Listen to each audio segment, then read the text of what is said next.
உள்ள போவாதீங்க, வெளியே வாங்க, உள்ள போவாதீங்க.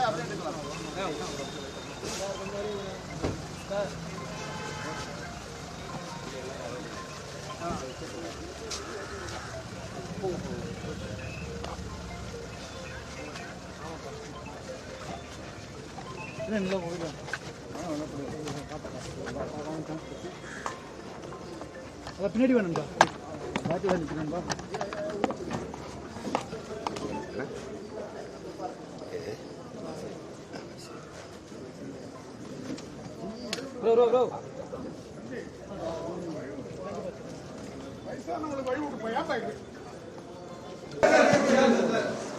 சார் அங்கே அங்கே அங்கே அங்கே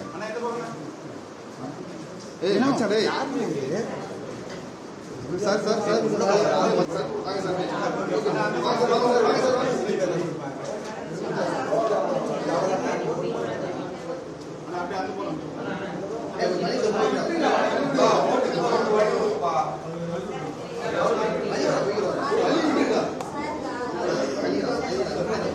கிருஷ்ணனா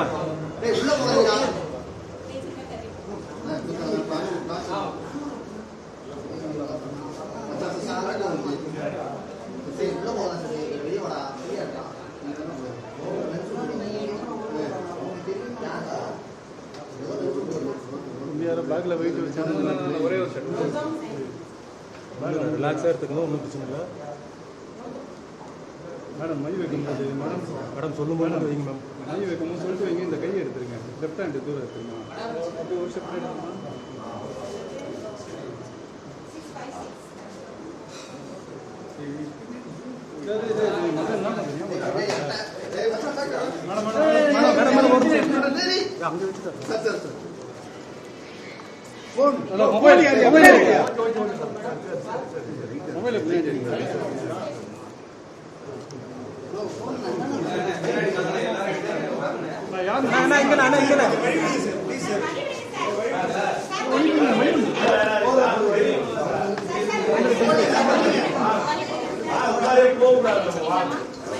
வாங்க வாங்க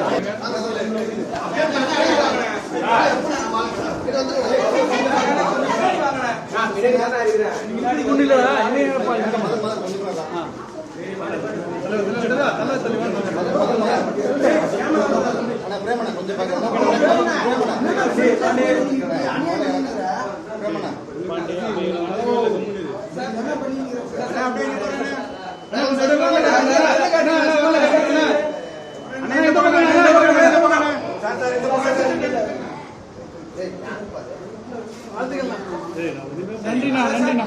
அண்ணா இந்த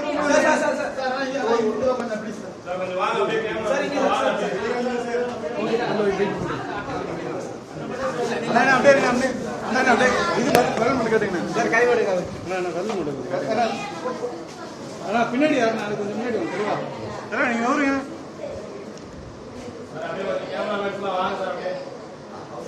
ஓகேண்ணா ஓகே ஓகே நன்றிண்ணா. வாங்க வாங்க வாங்க.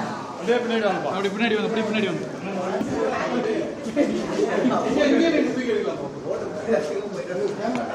நீங்க தான் பேக் எடுக்கிறீங்களா? ரசி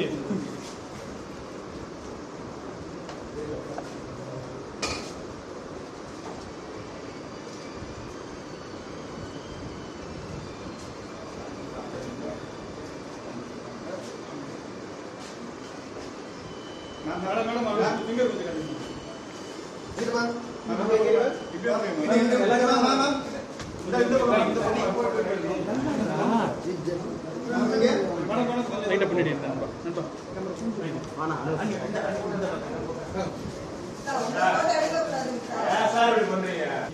மணிஜி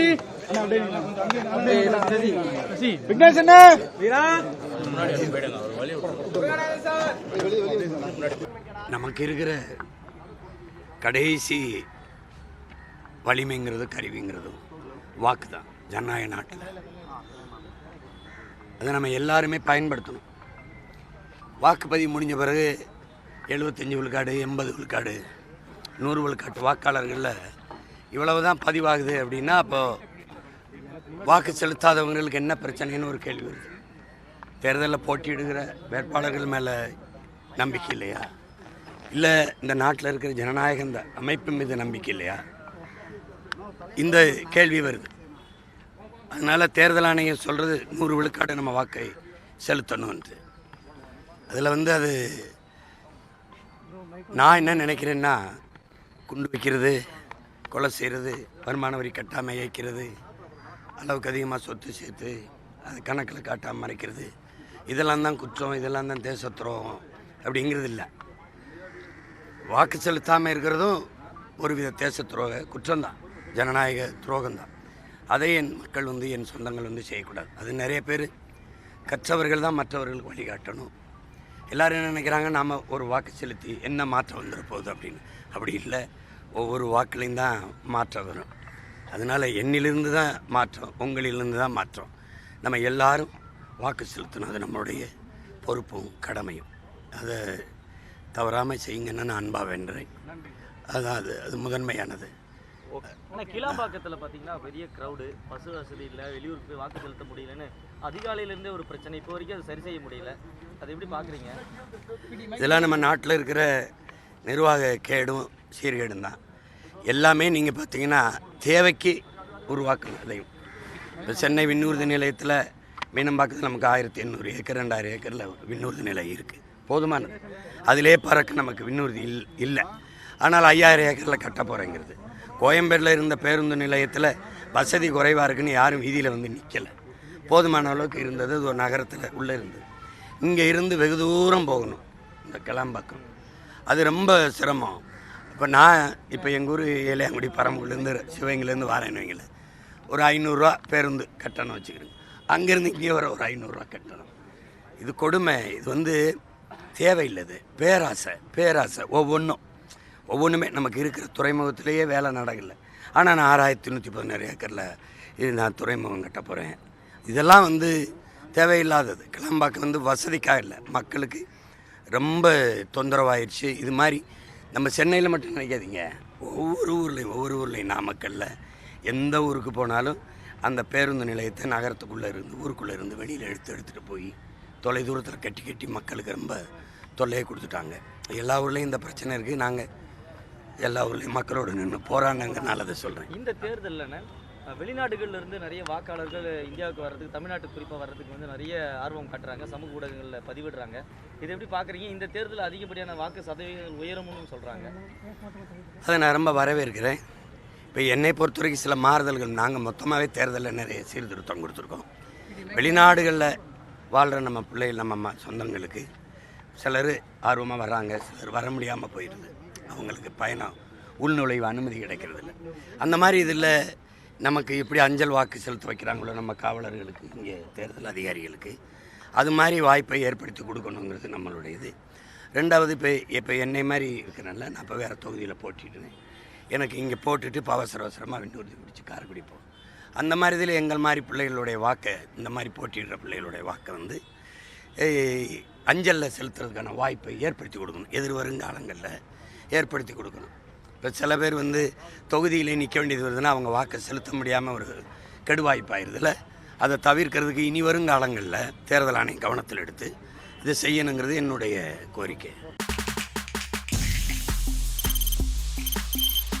தவிர்க்க முடியாத தம்ப்நெயில்ஸ், கலக்கலான கண்டென்ட்ஸ், சினிமாவும் சீரியஸ் பிரச்சனைகளும், பல வருடங்கள் இடைவெளிக்கு பிறகு இந்த படத்துல ஒரு கலகலப்பும் கைகலப்பும், Me too, love you. Thank you so much. Mass ஏத்துறது போயிட்டே தான் இருக்காரே தவிர பிரேக்கே இல்லாமல் பிரேக்கிங் நியூஸ் சொல்லும் தந்தி டிவி ஆப். இன்ஸ்டா தலைமுறை வரை இறங்கி அடிக்கும் தந்தி டிவியின் டிஜிட்டல் எக்ஸ்க்ளூசிவ். அது தண்ணிக்குள்ள போகும்போது ஹேங் ஆயிடுச்சு. உங்களுக்கு விஜய் சார் எந்த அளவுக்கு ரொம்ப பிடிக்கும்? Of course, Malayalis are huge Vijay sir fans. ரெண்டு பேருமே ரொம்ப பிடிக்கும் எனக்கு. தந்தி டிவி ஆப்பை இலவசமா டவுன்லோட் செய்யுங்க. ஃபாலோ பண்ணுங்க, சப்ஸ்கிரைப் பண்ணுங்க, என்ஜாய் பண்ணுங்க.